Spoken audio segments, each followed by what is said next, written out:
The complete works of Swami Vivekananda, lecture delivered by Swami Vivekananda in Jaffna, Part 5. There are two ideas of God in our scriptures, the one, the personal, and the other, the impersonal. The idea of the personal God is that He is the omnipresent creator, preserver, and destroyer of everything, the eternal Father and Mother of the universe, but one who is eternally separate from us and from all souls. And liberation consists in coming near to Him and living in Him. Then the idea is that of the impersonal, where all those adjectives are taken away as superfluous, as illogical, and there remains an impersonal, omnipresent being who cannot be called a knowing being because knowledge only belongs to the humankind. He cannot be called a thinking being because that is the process of the weak only. He cannot be called a reasoning being because reasoning is a sign of weakness. He cannot be called a creating being because none creates except in bondage. What bondage has he? None works except for the fulfillment of desires. What desires has he? None works except he, be it to supply some wants. What wants has he? In the Vedas, it is not the word he that is used, but it, for he would make an invidious distinction as if God were a man. It, the impersonal, is used, and this impersonal it is preached. This system is called the Advaita. And what are our relations with this impersonal being? That we are He. We and He are one. Everyone is but a manifestation of that impersonal, the basis of all being. And misery consists in thinking of ourselves as different from this infinite impersonal being. And liberation consists in knowing our unity with this wonderful impersonality. These, in short, are the two ideas of God that we find in our scriptures. Some remarks ought to be made here. It is only through the idea of the impersonal God that you can have any system of ethics. In every nation, the truth has been preached from the most ancient times. Love your fellow beings as yourselves. Love human beings as yourselves. In India, it has been preached, love all beings as yourself. We make no distinction between men and animals. But no reason was forthcoming. No one knew why it would be good to love other beings as ourselves. And the reason why is there in the idea of in the impersonal God. You understand it when you learn that God, the whole world, is one. The oneness of the universe, the solidarity of all life, that in hurting anyone I am hurting myself, in loving anyone I am loving myself. Hence we understand why it is that we ought not to hurt others. The reason for ethics, therefore, can only be had from this ideal of the impersonal God. Then there is the question of the position of the personal God in it. I understand the wonderful flow of love that comes from the idea of a personal God. I thoroughly appreciate the power and potency of bhakti on men to suit the needs of different times. What we now want in our country, however, is not much of weeping, but a little strength. What a mine of strength is in this impersonal God. When all superstitions have been thrown aboard, the man stands on his feet with the knowledge, I am the impersonal being of the world. What can make me afraid? I care not even for nature's laws. Death is a joke to me. Man stands on the glory of his own soul, the infinite, the eternal, the deathless, that soul which has no instruments can pierce, which no air can dry, nor fire burn, no water melt, the infinite, the birthless, the deathless, without beginning and without end, before whose magnitude the sun and the moon and all their systems appear like drops in the ocean, before whose glory space melts away into nothingness and time vanishes into non existence. This glorious soul we must believe in.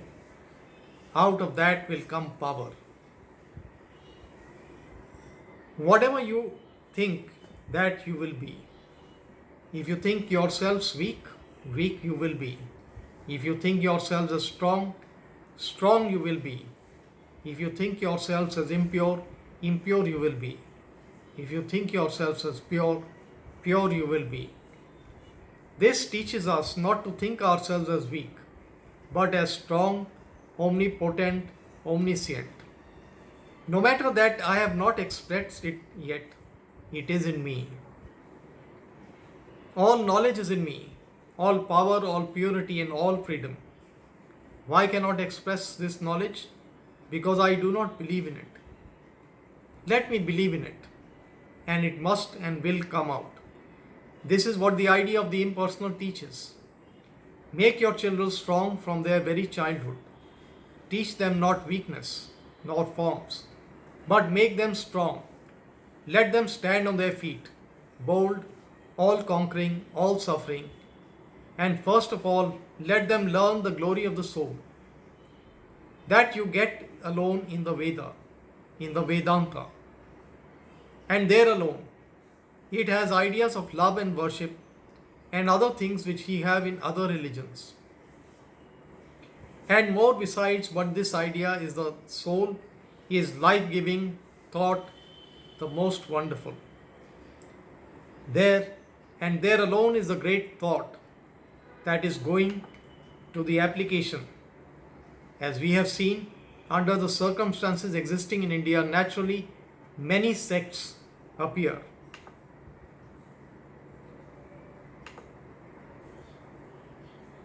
As a matter of fact, we find that there are so many sects in India, and at the same time we know this mysterious fact that these sects do not quarrel with each other. The Shaivite does not say that every Vaishnavite is going to be damned, nor does the Vaishnavite say that every Shaivite will be damned. The Shaivite says, this is my path and you have yours. At the end, we must come together. They all know that in India. This is the theory of Ishta. It has been recognized in the most ancient times that there are various forms of worshipping God. It is also recognized that different natures require different methods. Your method of coming to God may not be my method. Possibly it might hurt me. Such an idea as there is but one way for everybody is injurious, meaningless, and entirely to be avoided. Woe unto the world when everyone is of the same religious opinion and takes to the same path. Then all religions and all thought will be destroyed. Variety is the very soul of life. When it dies out entirely, creation will die. When this variation in thought is kept up, we must exist. And we need not quarrel because of that variety. Your way is good for you, but not for me. My good way is good for me, but not for you. My way is called in Sanskrit my Ishta, mind you. We have no quarrel with any religion in the world. We each have our own Ishta. But when we see men coming and saying, this is the only way, and trying to force it on us in India, we have a word to say. We laugh at them. For such people who want to destroy their brothers because they seem to follow a different path towards God, for them to talk of love is absurd. Their love does not count for much. How can they preach of love who cannot wean another man to follow a different path from their own? If that is love, then what is hatred? We have no quarrel with any religion in the world, whether it teaches men to worship Christ, Buddha, or Muhammad, or any other prophet. Welcome, my brother, the Hindu says. I am going to help you. But you must allow me to follow my way too. That is my Ishta. Your way is very good, no doubt, but it may be dangerous for me. My own experience tells me what food is good for me, and no army of doctors can tell me that. So I know from my own experience what path is the best for me. That is the goal, the Ishta. And therefore we say that if a temple or a symbol or an image helps us or helps you to realize the divinity within, you are welcome to it. Have 200 images if you like. If certain forms and formularies help you to realize the divine, Godspeed you. Have by all means whatever forms and whatever temples and whatever ceremonies you want to bring so that you are brought nearer to God. But do not quarrel about them. The moment you quarrel, you are not going Godward, you are going backward towards the brutes.